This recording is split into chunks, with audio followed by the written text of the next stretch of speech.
గద్దరు లేని లోటు రోజు రోజుకి మనందరం కూడా బాధపడుతున్నాం.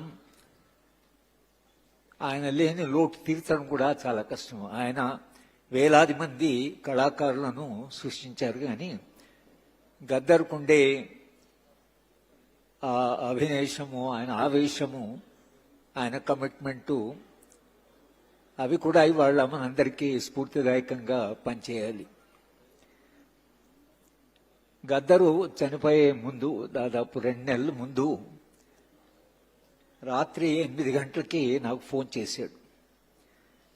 అన్న, పరిస్థితి బాలేదు, మన ఇద్దరం కలిసి రాష్ట్రమంతా తిరుగుదాం, నీది మాట నాది పాట. ఏం చెప్తాం గద్దర్ అంటే, ఆయనకు 2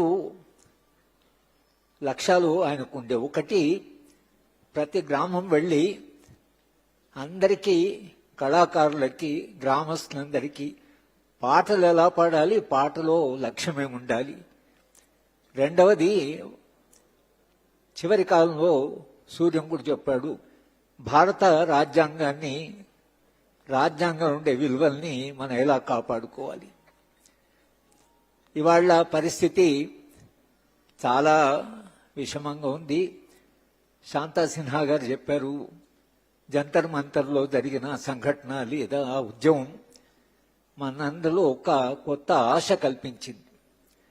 లేదా భారతదేశం పూర్తి ఫ్యాసిజంలోకి వెళ్ళిపోతుందా, ఈ ప్రజాస్వామ్యాన్ని మనం రక్షించుకోగలమా అనేటువంటి ఒక పెద్ద సవాలు మన అందరి ముందర ఉన్నది.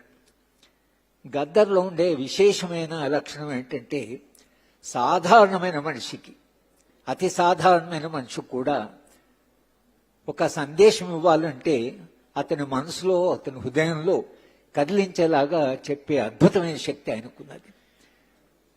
వావిలాల గోపాలకృష్ణయ్య గారు, నేను గతంలో కూడా చెప్పాను, ఆయన చివరి దశలో నేను గుంటూరు వెళ్ళి ఆయన చూడడానికి వెళితే మాటల సందర్భంలో వావిలాల గారు ఒక అబ్జర్వేషన్ చేశారు. చాలా నేను ఊహించని అబ్జర్వేషన్.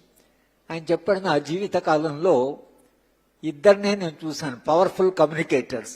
అంటే ప్రజలకి తాము అనుకున్నది, తమ సందేశాన్ని బలంగా వాళ్ళ హృదయాల్లోకి తొచ్చుకుపోయేలాగా చెప్పేవాళ్ళు నేను జీవితంలో ఇద్దరు చూశాను. ఒకరు గాంధీ, ఇంకోరు గద్దర్. అంటే వావిలాల గారు మీ అందరికీ తెలుసు, చాలా నిజాయితీగా జీవితం అంతా బతికిన వాళ్ళు. వావిలాల గారు లాంటి వాళ్ళ దగ్గర నుంచి సాధారణమైన వాళ్ళందరికీ కూడా ఆయన హృదయంలోకి చొచ్చుకుపోయి చెప్పగలిగిన శక్తి, ఒక అద్భుతమైన శక్తి గద్దర్కు ఉండేది. ఆయన వాళ్ళు ఉంటే ఈ భారత రాజ్యాంగాన్ని కాపాడుకోనికి, రాజ్యాంగ విశ్వాసాన్ని, విలువల్ని కాపాడుకోనికని చాలా కష్టపడేవాడు. మా అందరిని కూడా తన వెనుక వేసుకొని తిరిగేవాడు.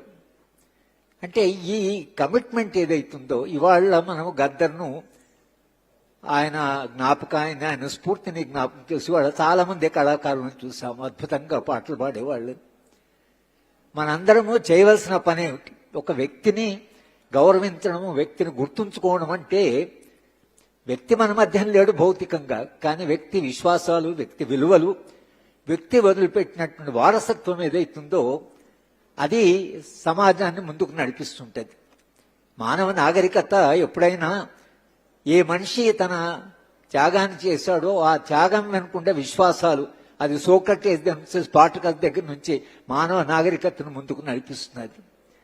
ఈ మానవ సమాజం ముందుకు పోవాలి, ఈ నాగరికత నిలుపుకోవాలి, ఈ విశ్వాసాలను నిలుపుకోవాలి అన్నప్పుడు వాళ్ళని గుర్తు చేసుకుంటే వాళ్ళ విశ్వాసాన్ని గుర్తు చేసుకో, వాళ్ళ విలువలను గుర్తు చేసుకుంటాం. గద్దర్ని వాళ్ళ మనము గౌరవించి ఇంత పెద్ద ఎత్తున గద్దర్ ఫౌండేషన్ ఒకటి పెట్టాలని సూర్యం అది చాలా కాలంగా ఆయన మాట్లాడుతున్నాడు. అంటే గద్దరు తన జీవిత కాలంలో చివరి దశలో భారత రాజ్యాంగాన్ని కాపాడుకోవాలి అని ఏ మాట అయితే విశ్వాసమైందో, ఆయనను గౌరవించి ఆయన జ్ఞాపకం చేసుకుని ఆయన స్ఫూర్తి ఉన్న కళాకారులు కానీ మిగతా అందరూ కూడా ఆ విలువల్ని మనం ముందుకెట్లా తీసుకుపోవడం అనేది నిజమైన నివాళి గద్దర్కి.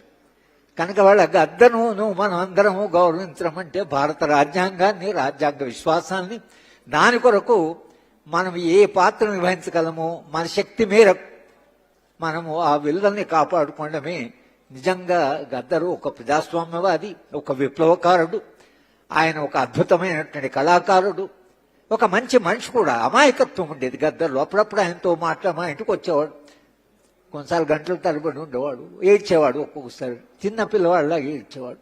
ఒక అమాయకత్వం ఉండేది. అమాయకత్వం అంటే మా మిత్రుడు బాలగోపాల్ చెప్పేవాడు, ఆదర్శాలు తర్వాత ఆశయాలను కాపాడాలి, మనిషి జీవితంలో ఆదర్శం అంటే కొంచెం అమాయకత్వం కూడా అవసరం అనేవాడు.